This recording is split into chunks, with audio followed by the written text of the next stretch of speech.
Hey everyone, welcome to Program Design. So what we're going to start off with here is some definitions, and it's really important to have definitions to make sure that we're all on the same page. So as you go through the material now, after this module, you'll know exactly what we're talking about with each thing.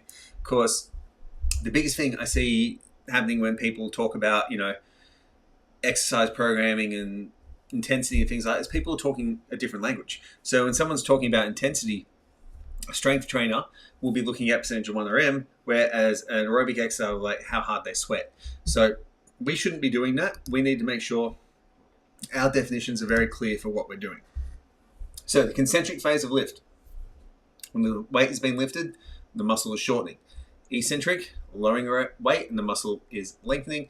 And isometric, when the muscle is activated, there's no visible joint movement. So for each of these as well, we have different tips that you can use for each one to improve the quality of your programming, okay? Now, with repetition, one complete movement of an exercise, a set, is a group of reps performed without stopping or resting, and a repetition maximum is the heaviest weight lifted that can be done with good form, and that can be a 1RM, a 3RM, a 5RM, a 6RM, 10RM. It doesn't really matter as long as it's to that particular level. Intensity is the percentage of absolute weight that can be lifted. So a 1RM is generally considered 100% intensity, and you can use that to judge training programs. Power is the rate of performing work, which is weight lifted multiplied by distance lifted divided by the time it takes to do the repetition. So how we'll look at that will be with Olympic lifting versus powerlifting. Olympic lifting has a lot more power in it because you move the weight through a further distance at a faster time frame, whereas powerlifting is quite a slow speed sport. So even though it's called powerlifting, it's a little bit of a misnomer, but it's not too important for our discussion. Strength is the maximum amount of force a muscle or muscle group can generate in a movement pattern at a specified velocity of movement. I want you guys to remember specified velocities of movement simply because when we're training for a different task and we're looking to standardize our repetition performance, having a standardized velocity of movement helps standardize what we're doing, okay? Now, training volume is a total amount of working period of time, commonly calculated as sets times reps times weight times range of motion. That's how you count the volume. And with that, that's why we want to standardize our range of motion when someone's training, and generally our execution of lift as well. The reason for that is if I'm doing a squat, hamstrings covering my calves, and the next day I do a box squat and I use a heavier weight, I haven't actually progressively overloaded. I haven't increased my training volume, even if I lift more weight, because my range of motion has shrunk. So this is where, when we teach our clients form overload as an initial training principle, until that form becomes solidified for that person, it works out a lot better. Now, periodization is planned variation in training volume and intensity over time, okay? And you can adjust it over time, and we're going to talk about periodization a fair bit and how we can use it. Progressive overload is the practice of gradually increasing the stress placed on the muscle as it becomes capable of producing greater force and or endurance. So in progressive overload for aerobic sport, it's running further. For example, in weights, it's lifting more reps at the same weight, lifting more weight, reducing the rest. There's a ton of ways to progressively overload, and we're going to teach you every single one you need to know. Rest periods is the time between sets, exercises, and training sessions. Pretty self-explanatory. Endurance is the cardiovascular endurance, aerobic fitness, or stamina, the ability to exercise continuously for a long time without tiring. Speed is the ability to perform a movement or cover distance in a short period of time. Coordination is the ability to use your senses together along with your body to make two or more body parts move together. So coordination is certainly, something that we need to be aware of with our clients, and we're going to be talking about that. Flexibility is the capacity of soft tissue structures, tendon, ligament, and joint capsule to be lengthened to allow the desired range of motion of a joint. So in 10-25K, the next course, we're going to go deep into flexibility and mechanics there. We don't really need to worry about it for the majority of clients that we're working with. Extreme flexibility is something that we don't need to do until we're working in a more specified capacity. Now, muscular endurance is the ability of a muscle to repeatedly exert force against a resistance. Pretty simple. Speed endurance is the ability to prolong the amount of time when near maximum speed is maintained. So that would be like running a 400-meter sprint. Agility is the ability to change direction quickly while the body is in motion. Okay, so when you're looking at a good athlete, when they're running and they're cutting, that's a sign of agility. Mobility is range of motion around the joint. Pretty simple. Stability is the ability to maintain control in the presence of change. So when you go to our assessment stuff and a joint by joint, we really dive into mobility and stability as concepts and how to develop them. Anaerobic endurance is the ability to maintain short, intense activity without oxygen. And aerobic endurance is the ability of your cardiovascular and respiratory system to maintain moderate intensity exercise over time. So anaerobic work is different to aerobic work in a number of different ways. We're going to go all over that in our conditioning modules. Okay. Now, our osteokinematics, that is the movements of bones at joints in the 3 planes of motion: sagittal, frontal, and transverse. So a good exercise program has a combination of all those movement patterns.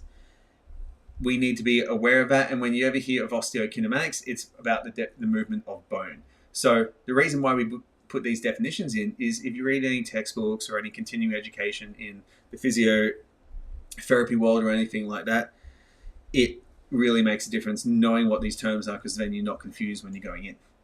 Now, with the sagittal plane, that divides the body into right and left halves, and most exercises like squats, deadlifts, bench press, etc. happen in the sagittal plane.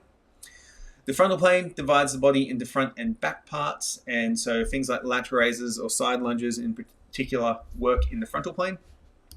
Transverse plane divides the body into top and bottom, and our rotational exercises work in that. So in our corrective exercises, we actually have different exercises that train the sagittal plane, the frontal plane, and the transverse plane for most joints and for most joint issues, because that's the best way to restore full motion. Now, going for some periodization terminology. A microcycle is a unit of training time, often representing 1 week or a specific training session type. Okay, so 1 week of training is a microcycle. An accumulation phase is a series of sequential microcycles during which training becomes progressively harder through volume, intensity, or both. So we're generally going to be accumulating more load all the time anyway when we're lifting more weight. So we don't need to worry about it too much. It's just that we're not planning to have a specific deload. When we're looking at a deload phase, it's a microcycle, so generally a week, focused on lighter sessions designed to reduce fatigue while preserving adaptations. And we're going to talk about when that's useful and the difference between a planned deload and a reactive deload. For most of the work we'll be doing, reactive deloads are more than enough. A mesocycle is a series of microcycles that ordered to elicit a distinct training adaptation, typically lasting 3 to 5 weeks. So you might do, say, 4 or 5 hypertrophy workouts in a row where you try to progressively overload, whether it's intensity, whether it's increasing reps, and then you might give the client like a little break, which would be their deload, and then you go again. And a training block is a summation of multiple mesocycles focused on a unified training purpose. So it's mesocycle 1, 2, and 3 put together. Now, a macrocycle is a sequence of training blocks arranged to achieve high performance improvements. It's based around a competition most of the time. So for most of our clients who don't compete in sports like Olympic weightlifting or sports that have like a once-off event, we don't have to worry about macrocycles. If you're doing something like a person that has a season in sports, basketball, soccer, football, etc., with that, we don't really need to worry too much about macrocycling because they're just going to be going through maintenance in season. Okay, so macrocycles are more applicable to sports that are events rather than like an ongoing weekly thing.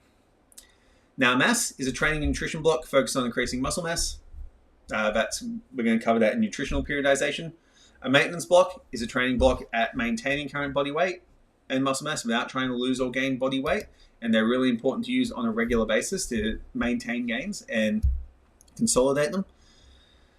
With a cut, it's a training and nutrition block designed to decrease fat mass while preserving muscle mass. So it's a weight loss phase. A hypertrophy block is a training block aimed at adding muscle mass during mass phases or preventing muscle loss during cutting phases. A general strength block is a training block focused on increasing general force production capacities.